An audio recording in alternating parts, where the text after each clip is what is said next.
Middle east में जारी जंग अब सिर्फ अमेरिका, इजराइल और ईरान तक सीमित नहीं रह गई है। अब इस युद्ध में एक और सुपर पावर का नाम सामने आ रहा है, चीन।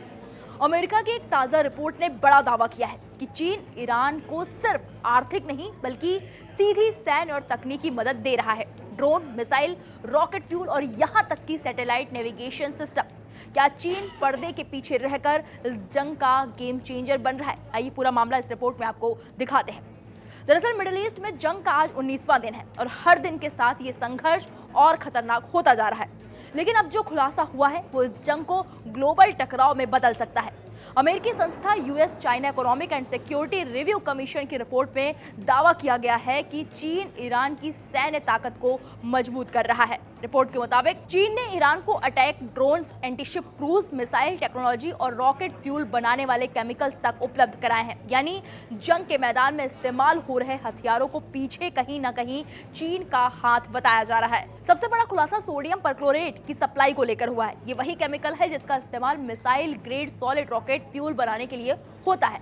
2 मार्च 2026 को चीन के गौलान पोर्ट से ईरान के 2 जहाज इस केमिकल की बड़ी खेप लेकर निकले और इससे पहले भी 2025 में करीब 1000 टन सोडियम परक्लोरेट ईरान भेजा गया था। यानी कि सवाल सीधा है, क्या ईरान की मिसाइल ताकत के पीछे चीन का लगातार सपोर्ट है?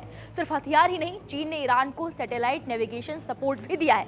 रिपोर्ट के मुताबिक ईरान अब चीन के बाइड्यू नेविगेशन सिस्टम का इस्तेमाल कर रहा है। ये वही सिस्टम है जो जीपीएस की तरह काम करता है, लेकिन मिलिट्री ऑपरेशन में और भी ज्यादा सटीक माना जाता है। संभावना जताई जा रही है कि ईरान इसी सिस्टम की मदद से ड्रोन और मिसाइल हमलों को अंजाम दे रहा है।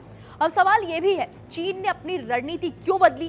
पहले चीन खाड़ी देशों से रिश्ते खराब होने के डर से ईरान को सीधे सैन्य मदद देने से बचता था, लेकिन अब रिपोर्ट कहती है कि चीन डायरेक्ट डिफेंस टेक्नोलॉजी ट्रांसफर तक पहुंच गया है। दरअसल चीन और ईरान के रिश्ते पिछले कुछ सालों में काफी गहरे हुए हैं। साल 2021 में दोनों देशों के बीच 25 साल का स्ट्रेटेजिक समझौता हुआ था, जिसके तहत चीन ईरान में इंफ्रास्ट्रक्चर, ऊर्जा और टेक्नोलॉजी में निवेश करेगा और बदले में ईरान उसे सस्ती दरों पर तेल और गैस देगा। और संघाई कोऑपरेशन ऑर्गेनाइजेशन जैसे मंचों पर भी दोनों देश एक दूसरे के करीब आए हैं। यानी ये रिश्ता सिर्फ व्यापार तक नहीं बल्कि अब स्ट्रेटेजिक और सैन्य साझेदारी में बदलता हुआ नजर आ रहा है। इस बीच मिडिल ईस्ट में जंग और भड़क गई है जब अमेरिका और इजराइल ने मिलकर ईरान पर एयर स्ट्राइक की, तो जवाब में ईरान ने खाड़ी देशों में मौजूद अमेरिकी सैन्य ठिकानों को निशाना बनाया और दुनिया की सबसे अहम तेल सप्लाई लाइन होर्मुज स्ट्रेट को रोकने की कोशिश की। अब इस पूरे घटनाक्रम में अगर चीन की भूमिका साबित होती है तो ये जंग सिर्फ मिडिल ईस्ट तक सीमित नहीं रहेगी बल्कि